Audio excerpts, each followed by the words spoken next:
Sejam muito bem-vindos a mais um episódio do podcast Pediatria em Dose Dupla. Eu sou Amanda Calejas, pediatra e nefrologista pediátrica.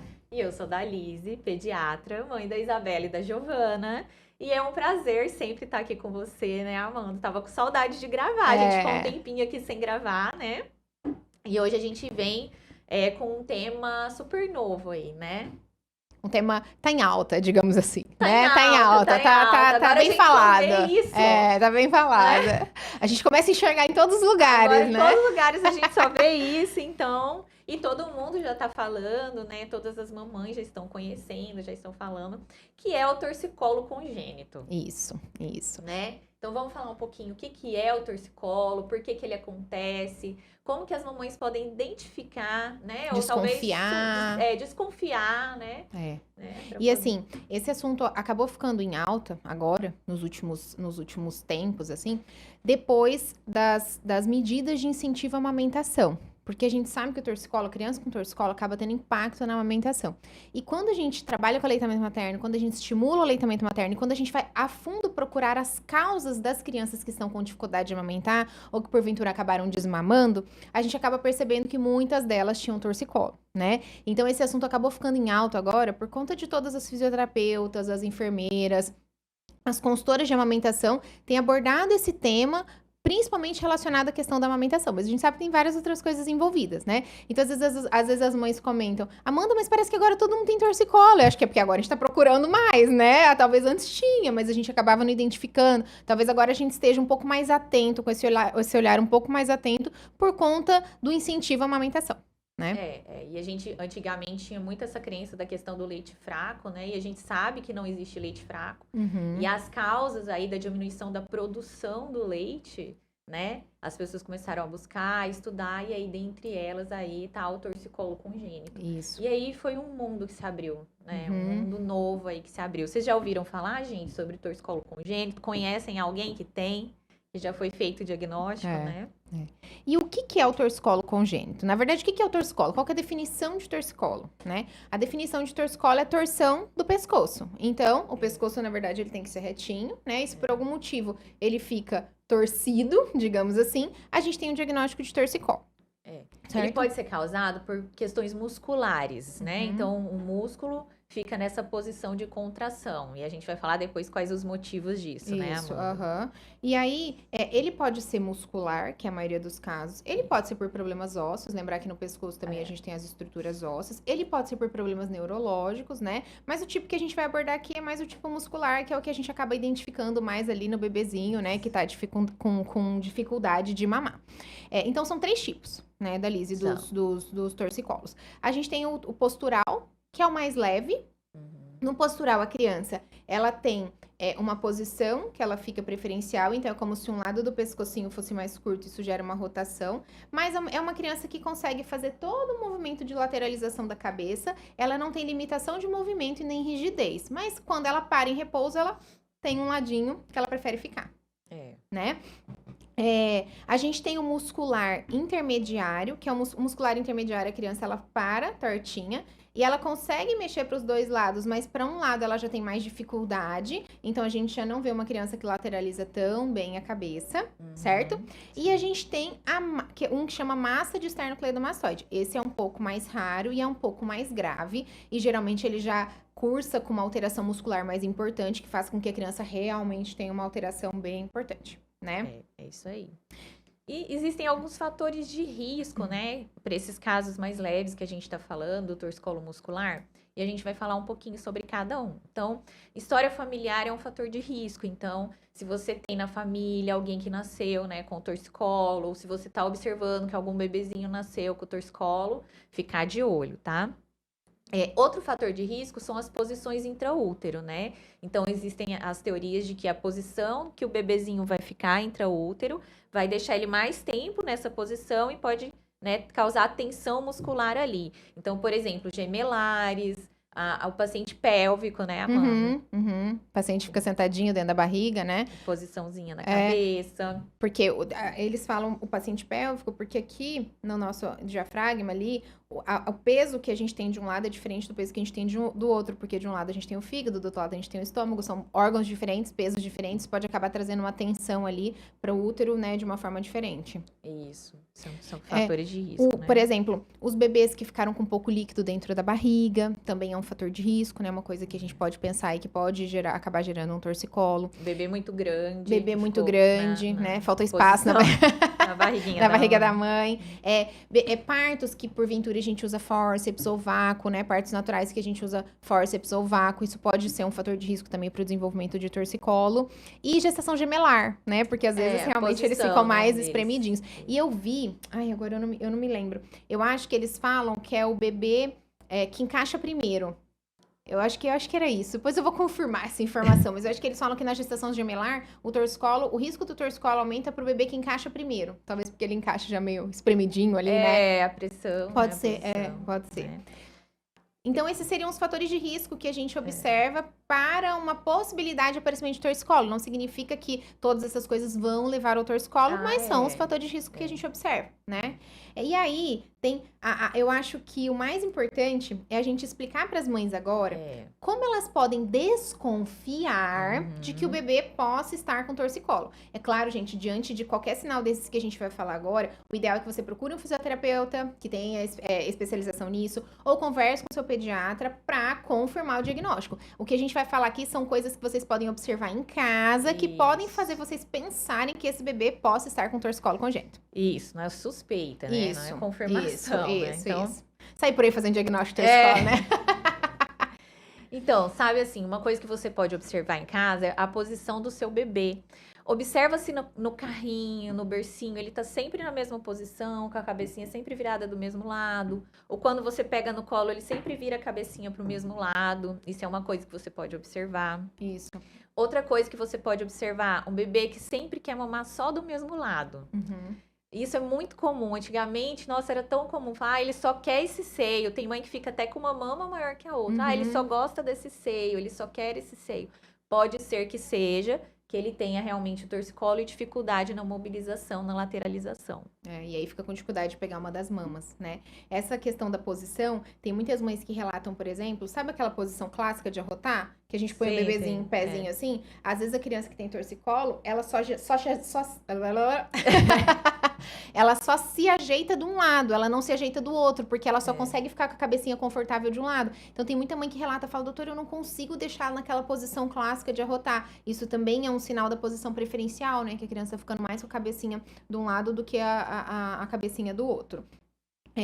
Uma coisa que a gente nota também, crianças que têm atraso para sustentar a cabeça, né? Então, já tá na fase ali da criança com a cabeça mais firminha, e a criança ainda dá uma pendida para um lado, ainda tem dificuldade, também pode ser um sinal.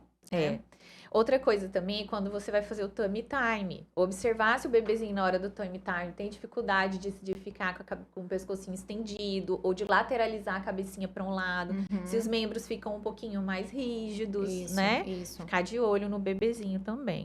E no tummy time também, às vezes, o que a gente consegue ver é o posicionamento da mão. Na hora que é pra eles já começarem a ficar com a mão mais aberta, às vezes uma mão tá mais aberta e outra mão tá mais fechada. Ele não consegue, né, posicionar as duas mãozinhas do mesmo jeito. São todos sinais no tummy time que a gente pode observar.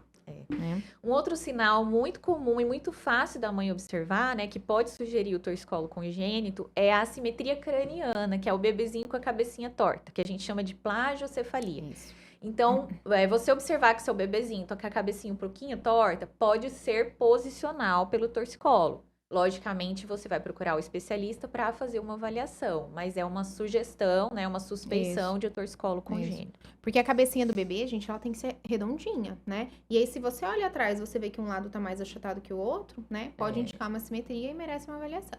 Sim. E para finalizar, uma coisa que as mães também podem notar, que já é um pouco mais para frente, mas é um sinal que pode aparecer, é a dificuldade do rolar, né? Crianças que demoram para rolar ou crianças que acabam conseguindo rolar só para um lado e não conseguem rolar para o outro. Também pode ser um sinal. tá? Então, a gente tá trazendo esses sinais aqui pra vocês, de como vocês poderiam desconfiar, né, de um possível torcicolo, porque a gente acredita muito que mães informadas tomam decisões conscientes, mas diante de qualquer um desses sinais, procure o pediatra ou o fisioterapeuta pra gente conseguir estabelecer esse diagnóstico. Isso Certo? aí, gente. Certo? Certo. Conta pra gente, vocês já observaram algum sinal desses no bebê de vocês? Já observaram? Às vezes o bebê já até cresceu, mas você vai falar, eu lembro de ter observado isso. Olha, eu vou né? falar quais sinais que eu tinha observado na Ana Luísa, tipo, um total de todos desses que a gente fala. A Ana Luísa, minha filha, teve torcicolo congênito, foi por isso que até motivada que eu acabei estudando um pouco mais sobre isso, né? E eu falei pra Dalise na época, brincando, eu falei, amiga, agora parece que eu tô enxergando todo mundo torto, né? Agora, depois que a gente começa a estudar. Depois que a gente começa a estudar. Mas a Ana Luísa tinha todos os sinais, mas foi um torcicolo de difícil diagnóstico, porque era um tipo de torcicolo mais raro, óbvio, porque é a filha da pediatra, né? Mas assim, deu tudo certo, E né? também a gente não tinha tanto conhecimento nessa área. Sim, Não é uma coisa tinha, nova, tudo né? muito novo. Tudo muito novo, né? tudo muito Então novo. É isso. E a gente não pode esquecer, Dalise, que existem algumas outras coisas que podem acontecer, que podem simular esses sinais e não necessariamente ser torcicolo, né? É verdade. Por exemplo, uma fratura de clavícula, né? Então, às vezes, o bebê não tá virando o pescoço ou não tá mexendo a mãozinha porque machucou, né? E aí Fraturou a fica com clavícula, dor, não fica com consegue. dor, Outra coisa, por exemplo, são alterações nas vértebras aqui do pescoço, que é uma alteração estrutural, por exemplo, que pode fazer com que a criança fique com a cabeça rotacionada, o pescoço rotacionado, e não necessariamente seja um torcicolo, seja uma alteração óssea, né? Então, nem tudo é torcicolo também, né, gente? A gente precisa avaliar. Sim, com certeza, né? Então, mas é bom a gente compreender, né? Sim, porque com o cuidado começa na informação, Claro, né? com Então, certeza, a gente com cuida dos nossos certeza. filhos se informando, né? Bom, então é isso, Amanda. Eu já vi, assim, depois, né, o mundo se abriu, porque, né, 20 anos aí de medicina, 18 anos de medicina que eu tenho, né? Você também, quantos anos? Não sei se você quer falar. Mas Eu muitos tenho anos, não 11. só de medicina, mas de vivência, Sim. de experiência, né? Quantas vezes a gente via as assimetrias cranianas, o bebê que só mama de um lado, né? E aí acaba perdendo uma amamentação. Às vezes a mãe quer muito amamentar, mas realmente não consegue. O bebê não pega, ele tem disfunção oral, suga menos, produz menos leite. E aí o leite é fraco, né? A Exato. culpa é porque o leite é fraco. Então, graças a Deus que a gente tá avançando muito e esse mundo tá se abrindo aí, né? Sabe que outro dia eu tava pensando sobre isso, assim? Porque a gente tem alguns pacientes, assim, que acabam marcando a vida da gente, né? Na nossa trajetória profissional. E depois que essas coisas vão surgindo, torcicolo, até mesmo, por exemplo, a questão do freio oral, muitas coisas novas, assim, que hoje em dia a gente tem falado, eu fiquei um dia pensando, eu falei, meu Deus, tinha algumas mães que eu acho que eu deveria pedir desculpa. Não, porque na época a gente não sabia, na época ninguém falava nisso, né? E aí, às vezes, realmente a gente poderia ter tido intervenções. É claro que a gente fica com aquele sentimento, mas isso serve pra gente melhorar pros próximos, né? Como médicos e pediatras, mas às vezes eu penso eu sobre acho que isso, também, sabe? eu já penso assim também, e às vezes penso também como um alívio.